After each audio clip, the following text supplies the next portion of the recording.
ছেলে আছে ইঞ্জিনিয়ার, সে ভোপালে থাকে। কেমন ঠিক বলিনি? বীরেশবাবু বিস্মিত হয়ে বললেন, আপনি এত কথা জানলেন কি করে? ধরে নিন এটা আমার বিশেষ ক্ষমতা। এখন বলুন, আপনি আমার কথাগুলো শুনতে চান কি? বেশি সময় লাগবে না তো?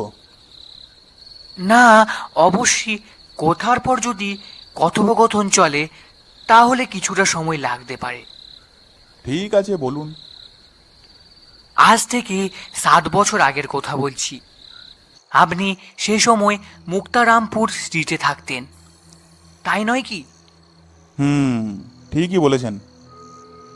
আপনার ছেলের নাম অরূপ। হ্যাঁ। সে তখন সিটি কলেজে পড়তো। হ্যাঁ। এটা আপনি জানেন কি